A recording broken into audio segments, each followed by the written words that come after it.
After the end of World War II, the world was split into two, East and West. This marked the beginning of the era called the Cold War.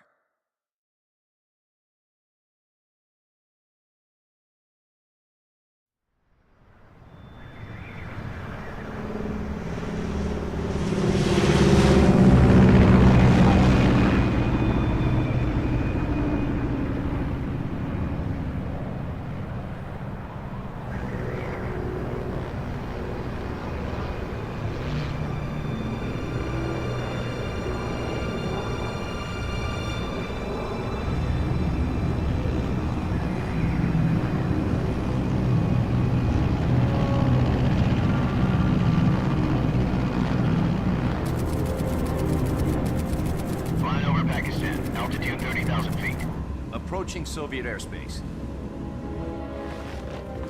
20 minutes to drop off. Commencing internal depressurization. Equipment check. Arm main parachute. All right. You ready to go? Drop zone still showing a high pressure mass. Cav okay. Good. We've got high visibility.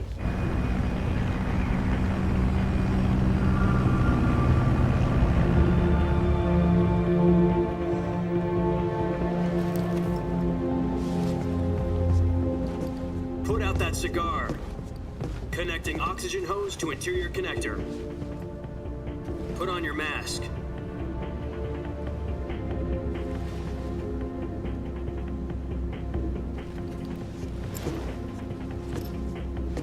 Does this panty waste know what he's doing? Approaching release point. 10 minutes to drop off. Hey, are you deaf? He said put out the cigar and put on your mask.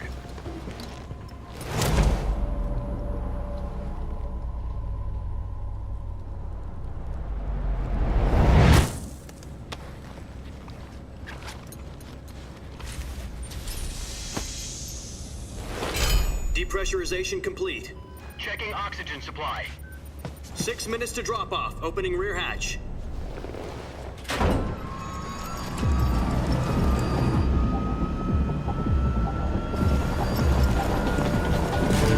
Sunrise.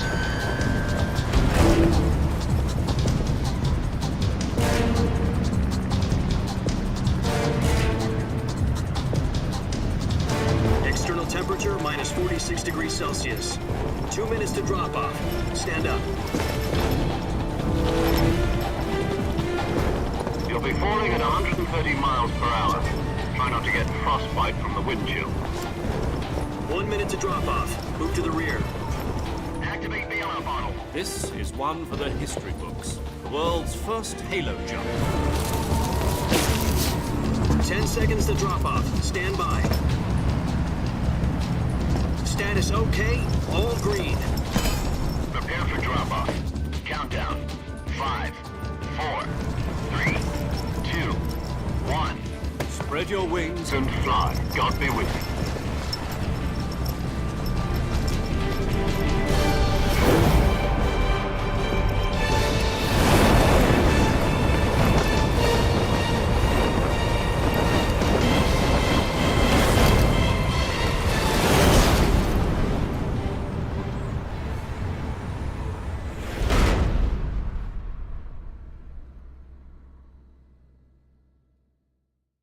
Jack, I've got some important news. The head of the CIA has finally given us the green light for the Virtuous mission. Virtual mission? No, the Virtuous mission. The future of our Fox unit depends on it. If it succeeds, we'll be officially organized into a unit. Virtuous mission? Sounds like some kind of initiation ritual. You know, don't get cocky. This isn't a training op. Right. So what exactly is this wonderful mission? Well, about 2 years ago, a certain Soviet scientist requested asylum in the West through one of our moles. His name is Nikolai Stepanovich Sokolov.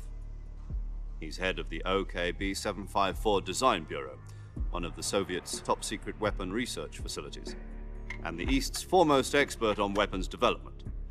Sokolov? Isn't he that famous rocket scientist? The very same. On April the 12th, 1961, the Soviets achieved the first manned spaceflight in history. The Earth was blue, but there was no God. Well spoken. The rocket that carried Yuri Gagarin into orbit was the A-1, known as the Vostok rocket. Sokolov is said to be the man most responsible for the multi-engine cluster used in that rocket. After Gagarin's flight, Sokolov left rocket development to become the head of the newly established Design Bureau. From a lowly technician to head of a design bureau, that's quite a success story, so why'd he want to defect? It seems he'd become afraid of his own creations. Afraid? Call it a crisis of conscience. And for that, he left his country and his family behind and went over the fence? Not exactly. One of his conditions was that his family was also to be taken safely to the West. We used a mole to get the family out first and succeeded in sneaking Sokolov over the Berlin Wall shortly afterwards. I was the one who conducted the operation. The security on the eastern side was still full of holes back then. Then what? We got Sokolov over in one piece, but the whole ordeal had left him exhausted, and we checked him into a hospital in West Berlin. It took him 2 weeks and more than 600 miles to get from the research facility in the Soviet Union to Berlin. He was in no condition to say anything coherent. And it was only a week later that we had something much bigger on our hands. The Cuban Missile Crisis. October the 16th, 1962, President Kennedy received word that the Soviets were in the process of deploying intermediate-range ballistic missiles in Cuba. The President demanded that the Soviets dismantle and remove the missiles. At the same time, he announced a naval blockade to prevent further missile shipments from reaching Cuba. But the Soviets didn't back down, instead placing their armed forces on secondary alert. Soviet transport ships carrying missiles continued on course towards Cuba. US and Soviet forces went on alert for an all-out nuclear war.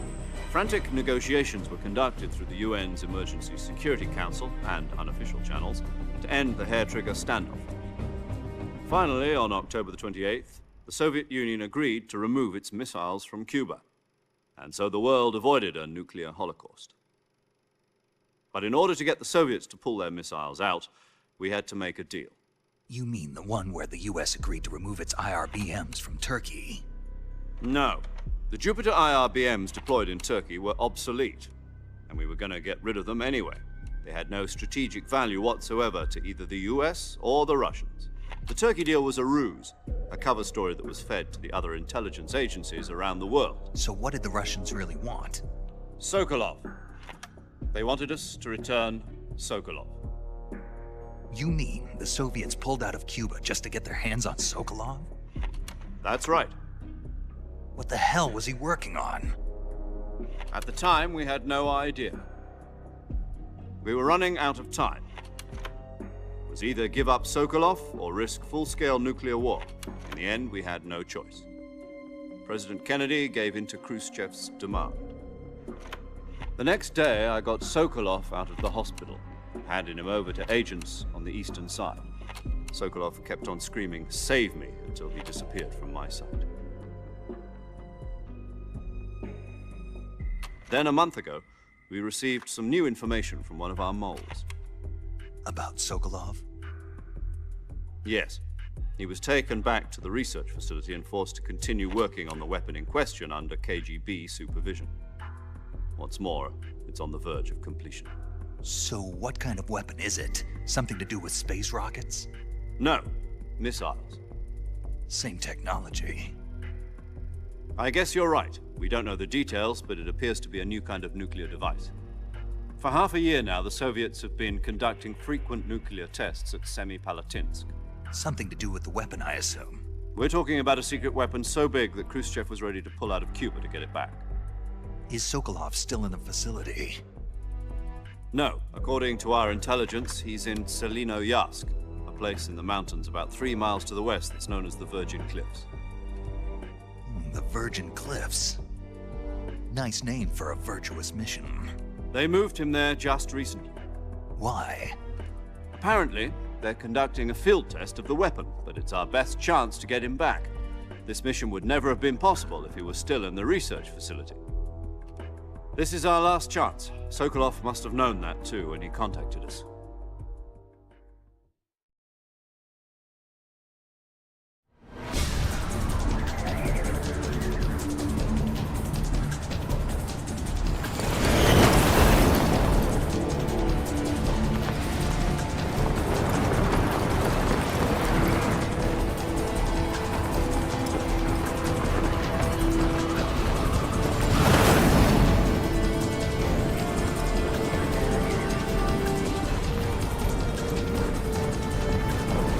Listen up, Jack.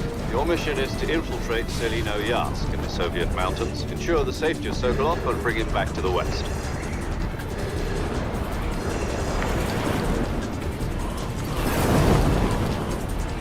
If we don't get Sokolov back before that weapon is complete, we'll be facing a major crisis. The clock is ticking.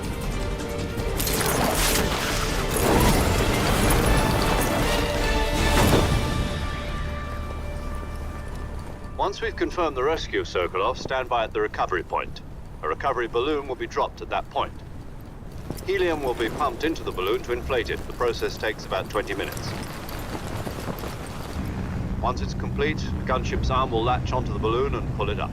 The Fulton surface-to-air recovery system. I'm familiar with the theory. Take it easy. It's been combat-proven. Do you think Sokolov is up to it? The shock will be less than during a parachute jump, and the arm can handle up to 500 pounds. So you're planning on going over the border in a single combat Talon? She's equipped with two 6-barrel 20mm Vulcan cannons, as well as two 40mm machine guns. Sounds like she could hold her own against a battalion of tanks. Even with the fuel in the reserve tank, we're facing a 4-hour time limit. If all goes well, it shouldn't take more than a few hours. Home in time for dinner. But if anything goes wrong, you'll be eating dinner, breakfast, and all the rest of your meals in the jungle.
Do you copy?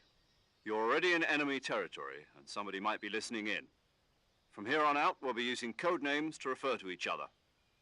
Your code name for this mission will be Naked Snake. I'll be referring to you as Snake from now on.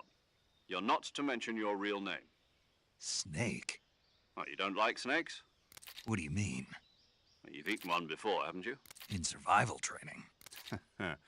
I'm glad to hear that. I don't know if I'd ever order one in a restaurant, but... Be careful, you might not have a choice. What about you, Major? What should I call you? Let's see. I'll be Tom. Call me Major Tom. This will be a sneaking mission. You must not be seen by the enemy. You must leave no trace of your presence. Is that clear? This kind of infiltration is the Fox unit's speciality. In other words, weapons and equipment are procured on site. That goes for food as well. You're completely naked, just as your name implies. Great. Now I see why you asked me if I like snakes. I suppose calling me Snake was your idea of a joke, too. No. There's a good reason for that. I'll tell you later when the time is right. Gotcha. Getting back to the subject, how exactly am I supposed to feed myself? You've been issued a knife and a tranquilizer gun. Use them to hunt for food. You'll also find some medical supplies in your backpack. Yeah, about the backpack. I lost it in a tree on the way down. I see. Well, you'd better go back and get it then. You know where it is? No problem. I can see it from here. It's stuck on a branch. To climb a tree, stand in front of a tree that's covered in ivy and press the action button.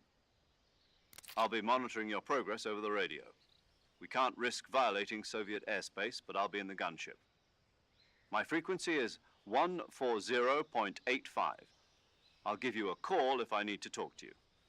If you need to talk to me, use the send function. Okay, Snake, go get your backpack.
I see you've retrieved your backpack, Snake. To equip a weapon, it's necessary to take it out of your backpack. In the survival viewer, choose Weapon from the backpack. Your available weapons will be displayed in a list on the screen. From that list, choose the weapon you want to equip and press the Enter button. For other equipped items, just do the same thing from Item. Got it. Use the survival viewer backpack. Yep, that's right. Survival is fundamental to this mission. After you've been out in the field for a while, your stamina will start to drop. If your stamina gets too low, it'll affect your performance. You won't be able to shoot accurately, for example, and your wounds won't heal as smoothly. Keep an eye on your stamina so you don't run out. To recover lost stamina, you can hunt for local flora and fauna. You can use either your tranquilizer gun or your knife to hunt. My only weapon is a Mark 22 Hush Puppy tranquilizer gun? That's right. It's been fitted with its own suppressor. However, the suppressor will deteriorate every time you fire. Once its durability reaches 0, the noise suppression effect will be gone. So don't get too trigger happy with it. The suppressor's durability is shown in the icon. Any weapons and equipment beyond what you're carrying now, you'll have to find as you go. I have to find my own weapons and equipment? Whose crazy idea was this anyway? Solo covert actions are standard Fox operating procedure. You can't leave any traces of your presence. No weapons, equipment, footprints, sweat, or bodily wastes. The same goes for bullets and cartridges, too. Your presence in enemy territory is already a violation of international conventions of warfare. There aren't supposed to be any American soldiers in Russia. It could spark an international incident. You can't let anyone see you. You can't let the enemy know you're there. This is a stealth mission. You're a ghost, Snake, in every sense of the word. And there'll be no rescue if you're captured. The military and US government will deny any involvement in the affair. Then I'll just have to take care of myself, huh? I'm afraid so. You've been given a fake death pill for that purpose. SIS guidelines stipulate that soldiers on covert ops like this one be issued a potassium cyanide capsule. Tape it to your body so you can take it when you need to. How generous of you. Use it if you're taken prisoner by the enemy. It'll send you into a state of false death for a short time. Fooling them into thinking that I'm really dead. So how do I come back to life? Just take the revival pill. You mean that thing they put in my tooth before the mission? That's the one. But be careful. If you remain in a state of false death for too long, nothing will be able to bring you back. Remember that. I'll keep it in mind. You said this was a solo mission, right? Right. I guess that means I can't count on any reinforcements. Correct. The mission rests entirely in your hands. A real one-man army. Relax. There's a support team ready to back you up over the radio. Who? I'll introduce them to you. This time, survival is of utmost importance. The first member of the support team will be in charge of monitoring your physical condition, acting as a medic, so to speak, as well as recording your mission data. She's a member of Fox as well, and she's here on the gunship with me. She? Hello, Snake. I'm paramedic. Nice to meet you. Paramedic.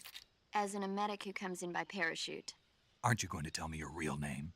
Are you going to tell me yours, Mr. Snake? My name, huh? It's John Doe. And they call you Jack for short. You're a regular Captain Nemo. A name means nothing on the battlefield. After a week, no one has a name. What's your name? Jane Doe. Very funny. I wasn't joking, but I'll tell you my name only if you manage to make it back alive. My frequency is 145.73. She's also in charge of recording your mission data. Whenever you want to save, send a message over the reserved save frequency, 140.96. So saving lets me record my mission data. That's right. It also records the state of your health. Good to know. There's one more person I want to introduce you to, Snake. Huh? Speaking of snakes, you remember the boss, don't you? A legendary soldier and your mentor. Actually, it was the boss that got the DCI's authorization in the first place. She's going to be serving as Fox's mission advisor. The boss is? She also helped me plan this mission. She and I were at SAS together. Jack, is that you? How many years has it been? Boss? That's right. It's me. Oh. Talk to me. Let me hear your voice. It's been 5 years, 72 days, and 18 hours. You've lost weight. You can tell just by the sound of my voice. Of course I can. I know all about you. Really? Well, I don't know anything about you. What's that supposed to mean? Why'd you disappear on me all of a sudden? I was on a top secret mission. You didn't need me anymore. But there were still so many things I wanted you to teach me. No, I taught you everything you needed to know about fighting techniques. I taught you all I could. The rest you needed to learn on your own. Techniques, sure. But what about how to think like a soldier? How to think like a soldier? I can't teach you that. A soldier needs to be strong in spirit, body, and technique. And the only thing you can learn from someone else is technique. In fact, technique doesn't even matter. What's most important is spirit. Spirit and body are like two sides of a single coin. They're the same thing. I can't teach you how to think. You'll just have to figure it out for yourself. Listen to me, Jack. Just because soldiers are on the same side right now doesn't mean they always will be. Having personal feelings about your comrades is one of the worst sins you can commit. Politics determine who you face on the battlefield. And politics are a living thing. They change along with the times. Yesterday's good might be tomorrow's evil. Is that why you abandoned me? No, it had nothing to do with you. I already told you, Jack. I was on a top secret mission. A soldier has to follow whatever orders he's given. It's not his place to question why. But you're looking for a reason to fight. You're a natural-born fighter, but you're not quite a soldier. A soldier is a political tool, nothing more. That's doubly true if he's a career soldier. Right and wrong have no place in his mission. He has no enemies and no friends. Only the mission. You follow the orders you're given. That's what being a soldier is. I do whatever I have to get the job done. I don't think about politics. That's not the same thing. Sooner or later, your conscience is going to bother you. In the end, you have to choose whether you're going to live as a soldier or just another man with a gun. There's a saying in the Orient, loyalty to the end. Do you know what it means? Being patriotic. It means devoting yourself to your country. I follow the president and the top brass. I'm ready to die for them if necessary. The president and the top brass won't be there forever. Once their terms are up, others will take their place. I follow the will of the leader, no matter who's in charge. People aren't the ones who dictate the missions. Then who does? The times. People's values change over time, and so do the leaders of a country. So there's no such thing as an enemy in absolute terms. The enemies we fight are only enemies in relative terms, constantly changing with the times. As long as we have loyalty to the end, there's no point in believing in anything, even in those we love. And that's the way a soldier's supposed to think? The only thing we can believe in with absolute certainty is the mission, Jack. All right, but do me a favor. What is it? Call me Snake. Snake. Oh, right. Your codename is Snake. It suits you well. That's right. The legendary unit that the boss put together during World War II was a snake. The Cobra unit, a group of heroes that brought the war to an end and saved the world. As long as you've got a legendary hero backing you up, you'll be fine. Isn't that right, Snake? Yeah, I can't think of anyone else I'd rather have with me. Oh, and one more thing, boss. Yes? It's good to hear your voice again. Same here. After all, who knows if either of us will make it out alive? Snake, you are always best at urban warfare and infiltrating buildings. But this is the jungle. Survival is going to be key. Those CQC techniques I taught you are sure to come in handy. CQC? Close quarters combat, huh? I've been in the Green Berets for the past few years. I'm probably pretty rusty. Not to worry. I'll be here to help you remember. After all, this is your first actual survival mission. I'll be supporting you over the radio. Where are you, boss? Next to the Major? The boss is communicating with us by radio from aboard a Permit-class submarine in the Arctic Ocean. My frequency is 141.80. Call me if you need my advice on battle techniques. Gotcha. Your mission is to retrieve Dr. Sokolov. Dr. Sokolov is being held in an abandoned factory located to the north of your current position. Avoid heavy combat and don't let anyone see you. Don't forget that this is a stealth mission. Snake, try to remember some of the basics of CQC.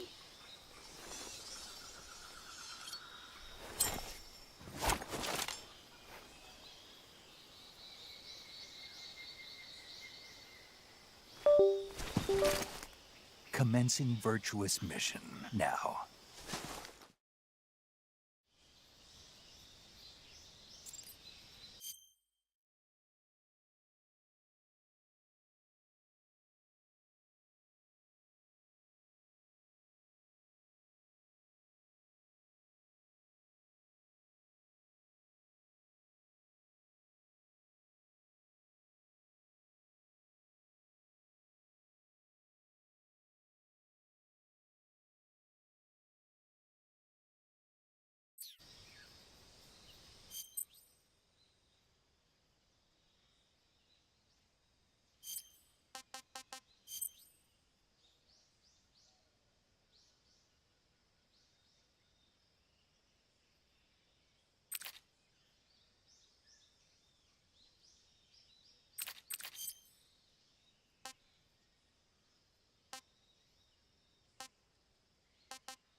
I see you've captured a giant anaconda.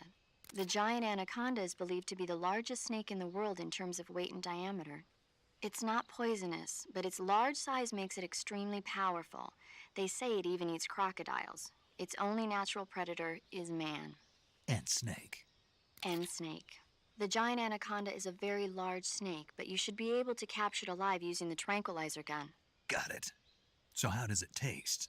I knew you were going to ask me that. Glad I didn't disappoint you. So? Well, the guide says it tastes all right. Good. I'll have to try some. Ugh.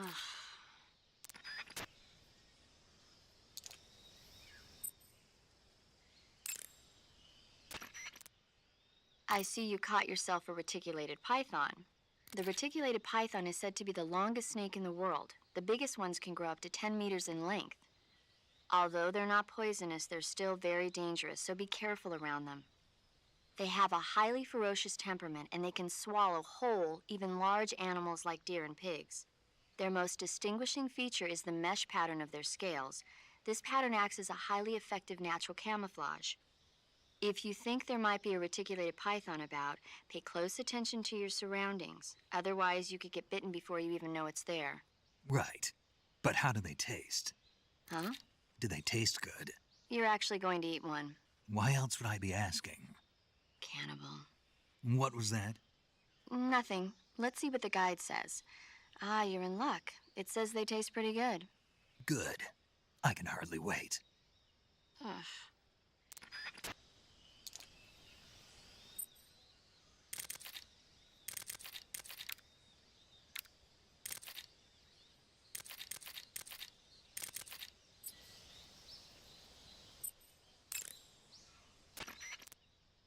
Sokolov should be at the abandoned factory to the north, so head in that direction.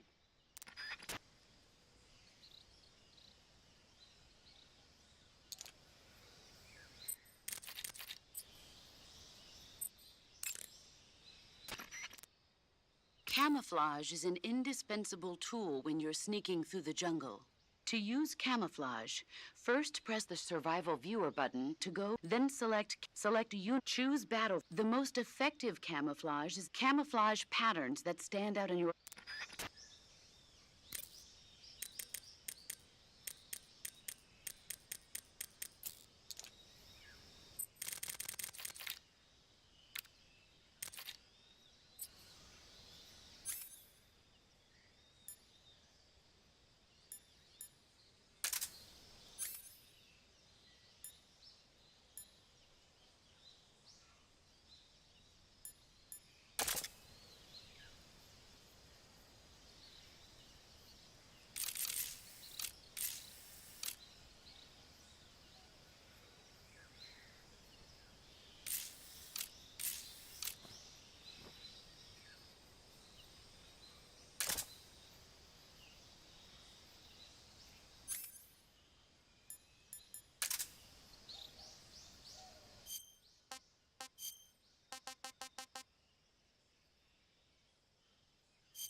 Tasty.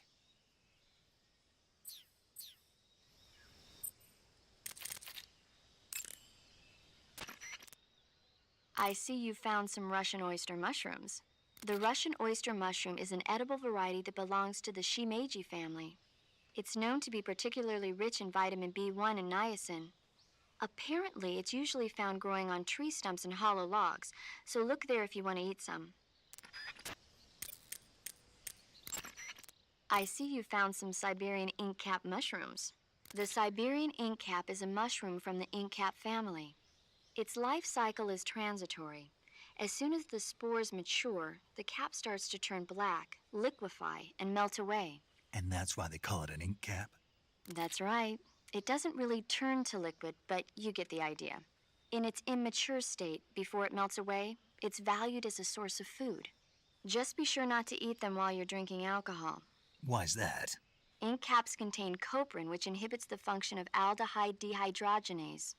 This prevents the body from breaking down alcohol, causing a buildup of acetaldehyde.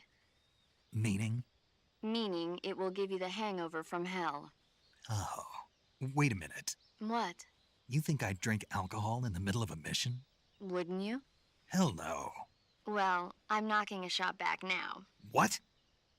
Just teasing you. Oh, come on. Where's your sense of humor? I need a drink. Check your stamina gauge to see how much stamina you have remaining. It shows as the name...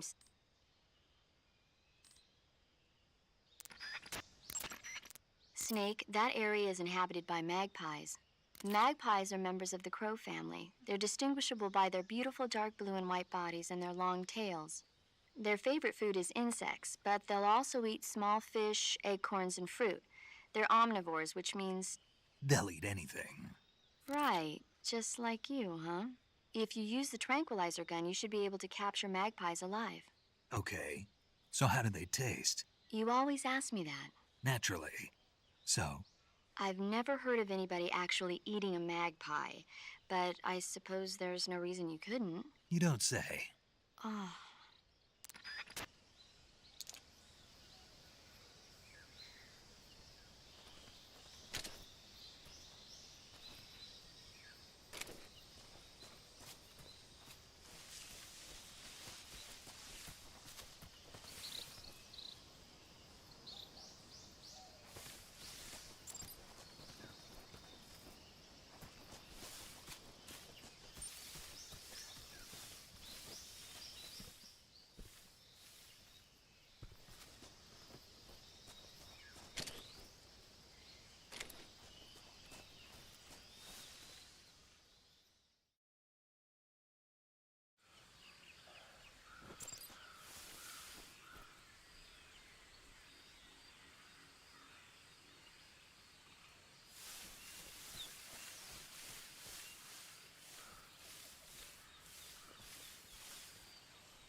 I see you've caught a tree frog. The tree frog is a green frog that's found throughout Asia. It's arboreal, spending most of its time in shrubs and bushes. But the tree frogs that live in that jungle are a lot bigger than ordinary tree frogs. They've got an appetite, huh? You've got a one-track mind, don't you? But seriously, that is one theory. However, there are people who think it's a mutation caused by nuclear testing and waste from the research facility. Do you think they're safe to eat? Is that all you ever think about? What else is there? Lots. Like what? Like why a frog would get so big in the first place. Whether it's a temporary phenomenon created by a unique environment, or a permanent mark of evolution, or a product of the toxic waste coming out of the research facility. If it is the waste that's causing it, then it means humans are interfering with the ecosystem. It really makes you think about the changing relationship between... This isn't interesting. Oh, fine. Be that way. So, how about it? You mean, is it edible? Yeah. Well, I guess it's probably okay. Probably. I don't know. The guide doesn't say anything. Pretty useless guide, if you ask me. Well, try one for dinner and you can help improve it.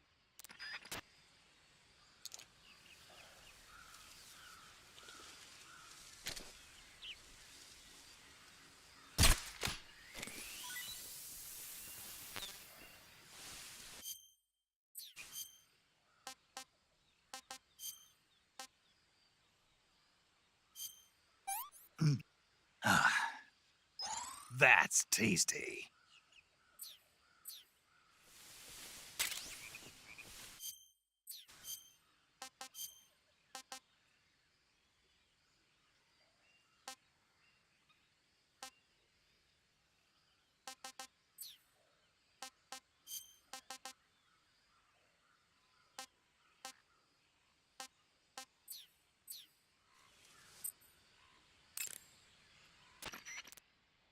Eat food to recover stamina. Capture plants and animals to get food. I have information on the local plants and animals, so don't hesitate to ask. To take a rest, all you have to do is save and exit the game. The next time you load how much they recover depends on how long of a rest. So the longer I rest, the more I'll recover. That's right. If you're so exhausted that you don't even have the strength to find food, save the game and take a rest and you'll be back on your feet. I hope that never happens. So do I. But you never know. Just don't forget, okay? I won't.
I see you've got yourself a Baltic hornet's nest. Baltic hornets are a variety of hornets that inhabit that area. The difference between them and other hornets is that they produce honey in their nests. Inside the nests are larvae, pupa, and adults. You can eat them all.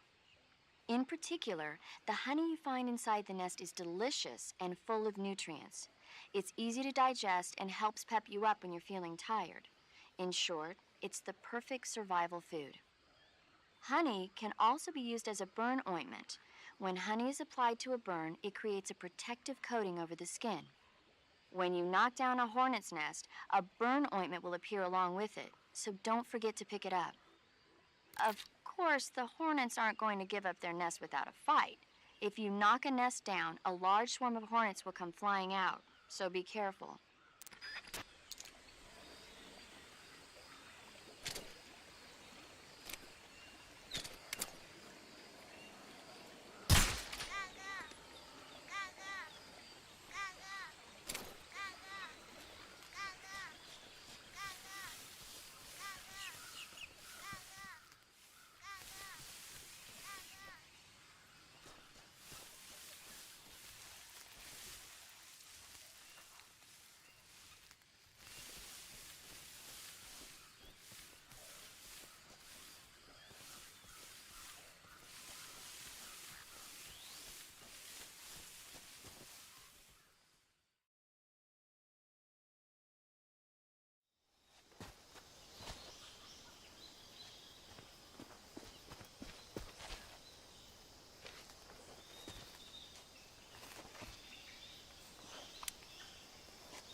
Major, I've spotted 2 enemy soldiers.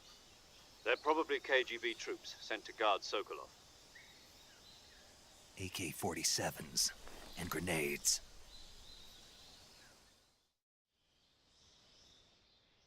Snake, your presence in Soviet territory is already a violation of international law. We can't let the Kremlin find out that the CIA and the American government are involved. Contact with the enemy is strictly prohibited. Don't engage them in battle either. This is a stealth mission. Got that? The Major is right. The point of this mission is to sneak through the jungle without being seen. The success of the mission depends on how well you use your camouflage.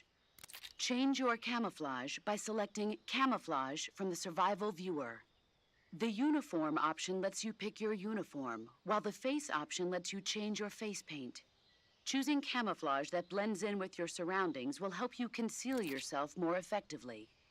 Also, don't forget that anything that moves will stand out in the jungle. If you just stand up and run around like an idiot, you're bound to be spotted. But if you crawl instead, you should be able to sneak by without being noticed. You can see how effective your camouflage is by looking at the Camo Index. The Camo Index shows how well your current camouflage blends in with the surrounding area. The higher the value, the harder you are to spot, and vice versa. The key is to make yourself one with nature. Keep that in mind as you go along, okay?